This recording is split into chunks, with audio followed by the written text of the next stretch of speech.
The Messiah said, "When you come to know yourselves, then you will become known, and you will realize that it is you who are the sons of the living Father. But if you will not know yourselves, you dwell in poverty, and it is you who are that poverty."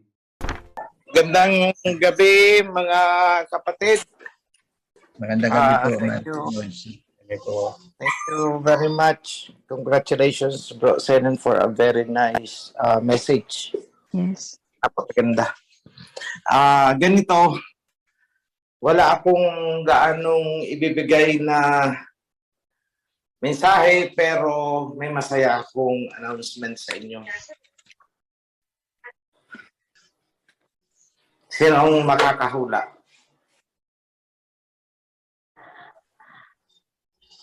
Okay, ganito.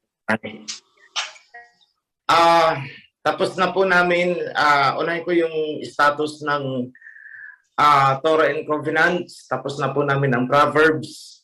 Nasa chapter 42 na kami sa 42. Hindi ko na alam, basta lampas ng 40. Sa Psalms, and maybe in 10 days, 10 gabi matapos namin ang Psalms, then we will proceed to Isaiah.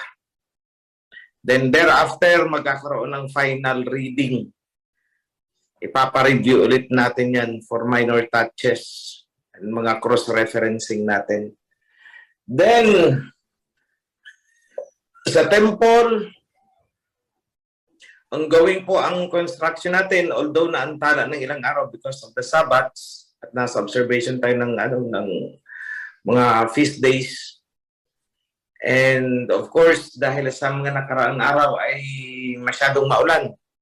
So nahinto muna ang trabaho. But as soon as the weather conditions are favorable, diretso po ang trabaho. Okay. Then tomorrow, kung maibigay yung final quotation ng bus, babayaran, mag-issue na ako ng cheque bukas para sa 2 bus. So, makakapunta na yung mga pwedeng maservisan yan mula Pangasinan or even mula sa North. Kung pupunta ng Kasile, yung isa naman, yung isang bus natin will be service ng Heralds na pupunta upang mag-perform sa house of prayer natin sa Kasile. So, tomorrow, pag nabayaran yan, ayos ng mga papers, palalagyan natin ng pangalan natin, Oferian Heritage Conservatory, shuttle bus, yun. So, palalagyan natin ng ganun. So, kahanin mo ang pambabati na naman ng mga kuratong dyan kasi wala naman tayong tamang ginawa sa kanilang paningin. So, sa akin lang mga kapatid, ito ay yung mga na-acquire natin na mga assets, pagpapatunay lamang yan na malinis at maayos ang paghawak natin ng ating pananalapi. Kasi kung hindi maayos, hindi tayo makakabili ng mga ganyan kung kanya-kanya ng bulsahan. So yan palagi ang sinasabi ko sa mga chapters, please cooperate with us. Please cooperate. So remit po yung mga tithes natin dahil kung hawak ninyo, hindi nyo makikita ang impact ng ginagawa natin. Kaya lang tipurin, parang walis.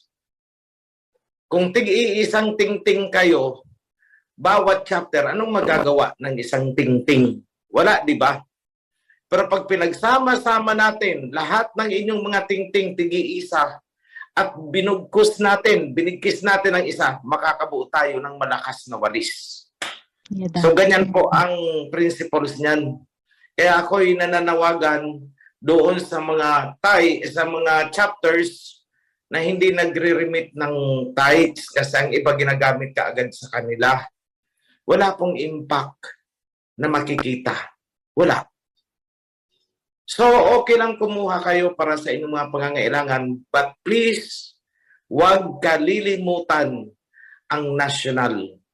Kasi sa national po, doon naka-allocate yung ating, doon naka-allocate yung ating mga binibili na talagang kapakinabangan ng para sa lahat. So initially, Luzon, ang susunod na ipapurchase ay para sa Mindanao. So by the way, kung bibilihin namin ng cash, pwedeng bilhin isang bus lang. So sabi ko, kailangan natin dalawa. So kinuha po natin, pina-finance po natin yan.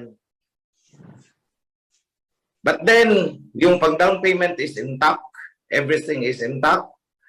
At pinag-aralan namin ang galaw ng pasok ng ating collections ay sapat upang sustain yung amortization yan monthly. So, pakiusap ko sa mga chapters, maging diligent po tayo. Kailangan namin ang inyong pagtitiwala, kailangan namin ang inyong kooperasyon.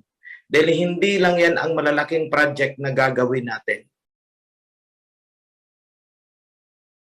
So, another announcement ko, yung balikan ko yung sa Torah, anytime this year, as soon as matapos yung pagre-repaso niyan, aandar na rin yan sa printing press. So may ano tayo, mayroong tayong Torah, and I am thinking na instead na ipaprint natin sa labas, pwede tayong siguro ang mag-print, bili tayo ng printing press.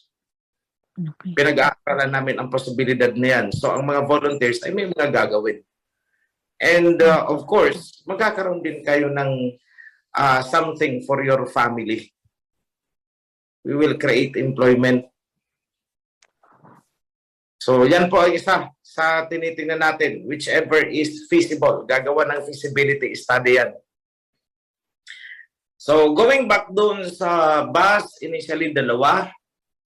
Ang siguradong masiservisan is yung isa is Luzon, hanggang sa Northern Luzon, pababa, balikan. Meantime na wala pang paggagarahian, maghahanap muna kami ng warehouse kung saan pwedeng iparada. But kapag may mga feast, isusundin kayo. Pero ang magiging ideal niyan, one, naka-station sa north, para bababa, pupuntang Kasili, pag-uwi, doon din sa north. Kesa doon sa galing sa Kasili, susunduin kayo sa north, bababa, tapos ihahatid ulit kayo, bababa. Grabe ang wastage natin sa gasoline yan. So, for the meantime, tingnan natin. Basta importante, meron na tayong magagamit. Dalawang bus yan. Then, another thing is, may bubuksan ako na isang department. Kumbaga sa gobyerno is yung Department of Science and Technology. Sa atin, that will be Ministry of Science and Technology. So, nanawagan ako sa mga may background sa chemistry, chemical engineering, physics, natural sciences. Kasi ang una kong target is, nag-uusap na kami ni, mayroon kasi tayong isang, I don't know if she is a chemist or a chemical engineer, kasamahan natin sa Kawan. Actually, siya ang humahawak ng ating Ministry of, ano nga ba ang hawak niya sa trade and industry. Yan ang hawak niya, livelihood. Trade and industry. So, kilalanin niyo siya. Si Sioli. So, sabi ko kay Sioli, pag na-create ko ang Ministry of Ministry of Science and Technology, ililipat na kita doon. Because you have that intellectual, educational preparation para pangunahan yun. So, I instructed her na maghanap na ng ating mga scientists sa loob. We will have a team, a community of scientists. So soon we will have a team of medical technologists. We will have a team of chemists. We will have a team of physicists. We will have a team of anong tawag dito? Industrial engineers. And later on, we will come up with our own production of food, machinery, etc. We are moving into that. So, sasabihin nyo, too good to be true. Walang imposible sa Aba. Remember? Yeah. Going back then, mag-isa lang ako. So kung iisipin ko na too good to be true na mangyayari ito, edi sana hindi nasimulan kung hindi ako kumilos. So I started it. Ang nag-delay lang sa atin is yung mga pasaway na matitigas ang ulo. So I have long-range plan. Long-range plan para sa lahat. This will benefit the kawan, the families, and time will come. Magkakaroon tayo ng real estate natin, human settlement. Those are long-range plan. Pero ngayon, ang pinagpapa-focus ko kay Sis Yoli para sa research, and I hope lahat ng may kaalaman sa inyo dyan, sa chemistry, chemical engineering, please coordinate with Sis Yoli. We are creating the first batch of our Kawan scientists.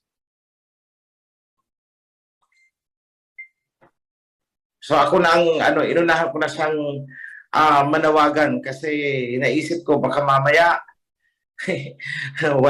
hindi maniwala kasi hindi naman sinabi na, but I gave her the direction. Siya lang hahawak nun. So we will have a laboratory. So who knows? Baka in the future magkaroon tayo ng sarili nating paggawa ng ating mga gamot. So yung mga commonly kailangan natin sa food technology, that will be under the Ministry of Science and Technology. Pag ready for implementation, itatransfer na yan doon for implementation sa Ministry of Food and Environmental Security something. Meron tayong niyan, ministry. So ang gagawin lang nitong Ministry of Science and Technology ay taga-research, taga-invento, taga-gawa ng mga innovations. So right now, ang pioneering project na sabi ko pag-focusan is construction materials. So construction materials out of recyclable na mga materials, plastic.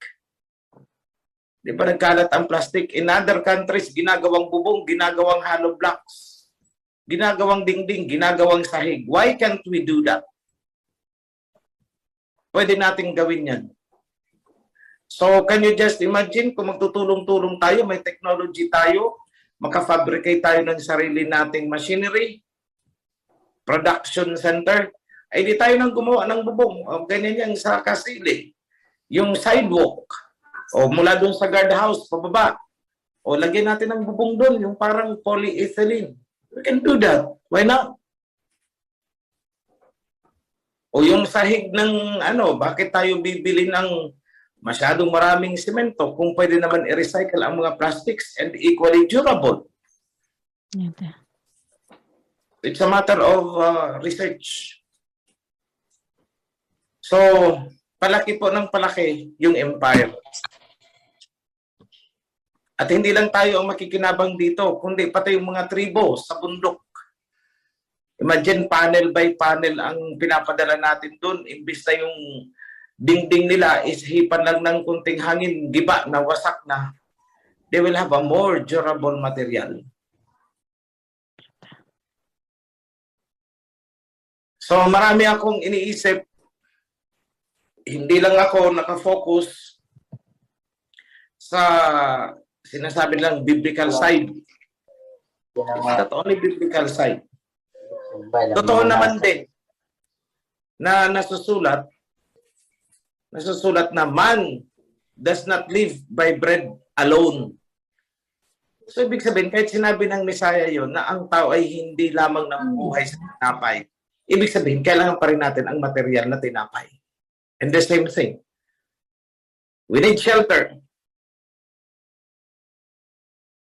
And at the same time, we are helping the environment na yung mga garbage na yung mga plastic ay wag nang maanod papunta sa dagat because that will destroy our source of food. So dyan nila makikita na ang Ophirian Heritage Conservatory ay hindi kulto-kulto lang na nagtutuwad-tuwad. Meron tayong environmental concern. Not only biblical. Bakit kailangan nating pangalagaan din ang environment? It's because those are creations ng Aba. So we are stewards. We should not exploit and destroy the natural resources, the environment. We should not pollute.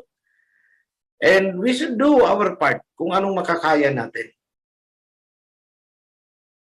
So, yan po. And then, after these projects, or concurrently, gusto ko na rin buksan ang ating college. Yung tinatawag nilang seminaryo.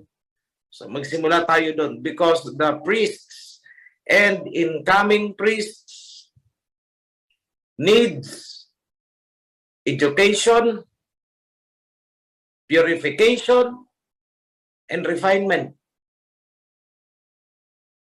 So gagawa ko ng curriculum that will develop them into a better, righteous person na hindi pwedeng pagtaasan ng kilay ng lipunan.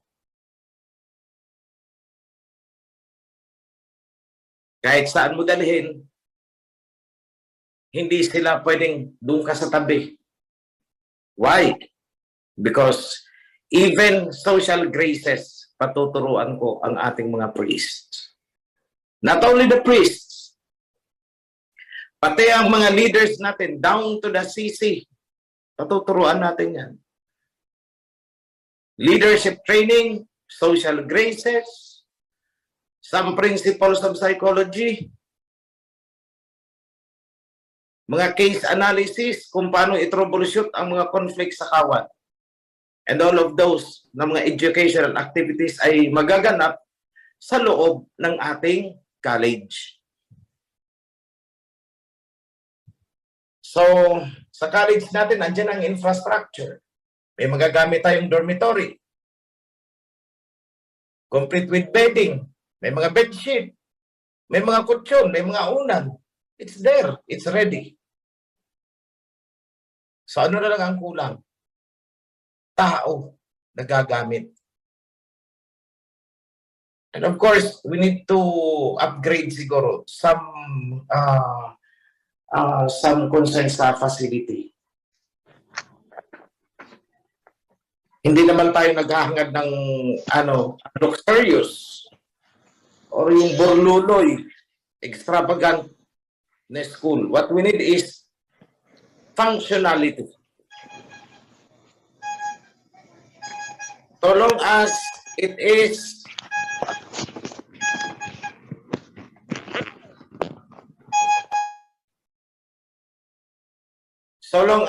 is functional. Sorry bro ha, minute kita. So long as it is functional, comfortable ang nag-aaral, may accommodation, and that's it. We will roll over. Tsaka na ang mga sabi ng millennials, pagpapabungga-bungga. So, kailangan maging minimalist muna tayo. Simple. Importante na gagamit.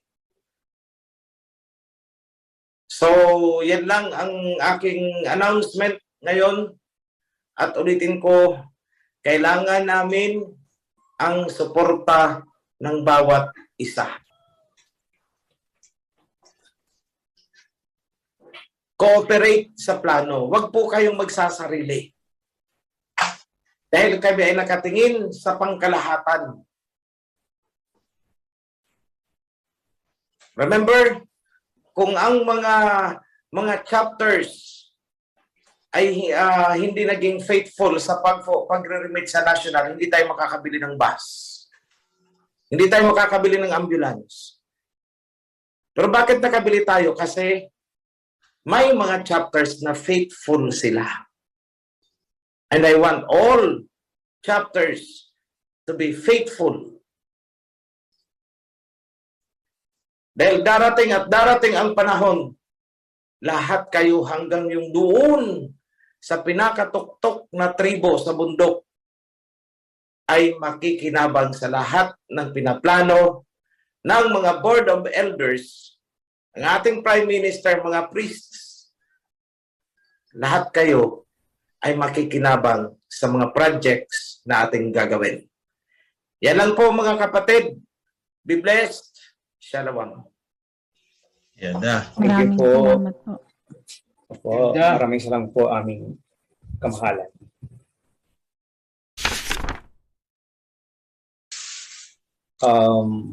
Sige po mga kapatid, mag-entertain na po na tayo ng mga kapatid na magtatanong, no? Si Gemma.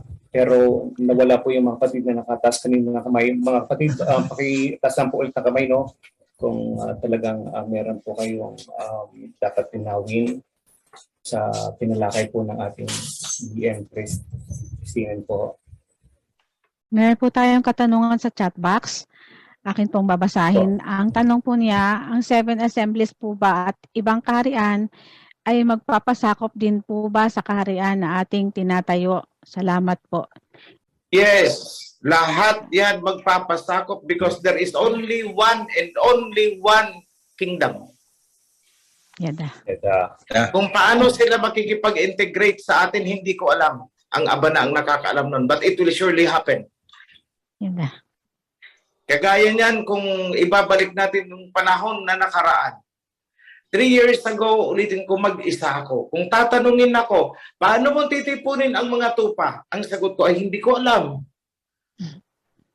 Pero look, natipon. Andyan kayo eh. Opo. So ganun din po ang sagot ko doon.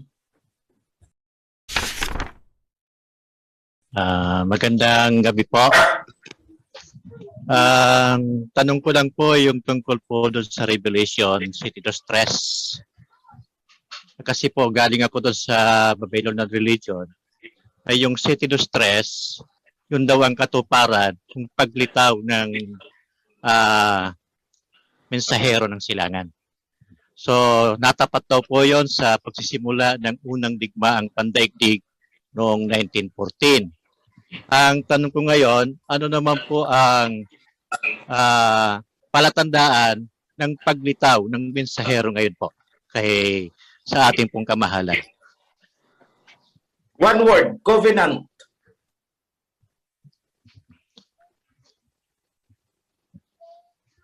One word, covenant. Yung lumitaw na mensahero noong 1914 ay peke. Bakit? Hindi niya i-preach ang covenant. Ang lumitaw na mensahero ngayon ay bit-bit ang covenant.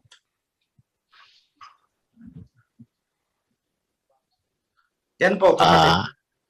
Po. Ang tanong po doon, ano po ang panahon, palatandaan po, yung panahon po? Yung panahon is last days. Ibig sabihin, nearing the Third World War. Yan ang panahon. Okay po. Salamat po. Kasi ang sabi dyan is, the angel from the east will cry out, stop muna, pigilan, hanggat hindi natatataka ng pangalan ng ama at ng anak yung mga tupa. Yung lumitaw noong 1914, nagtatak ba siya ng pangalan ng ama at saka ng anak? Hindi. Sa Malakay chapter 2, ang mensahero ng lalabas ay mensahero ng covenant. Ang lumabas ba noong 1914, covenant ba ang dala? Hindi. So in short, peke.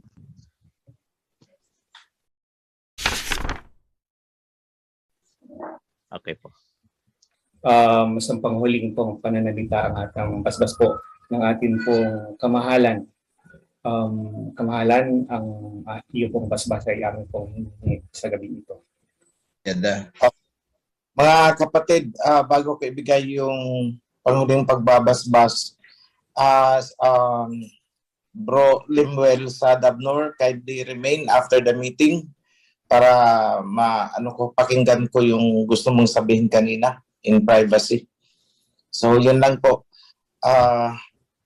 So before we finish, let me pronounce a blessing para sa inyo, sa inyong mga pamilya, sa inyong mga mahal sa buhay. Sana pagkalooban tayong lahat ng malusog na pangangatawan at malinaw na kaisipan. Sana tayo ay patuloy na maging matatag sa loob ng covenant. So I pronounce this in the name of Abba Yahweh and King Yahweh Shai. Yada, be blessed mga kapatid. Yada. Ah. Yada.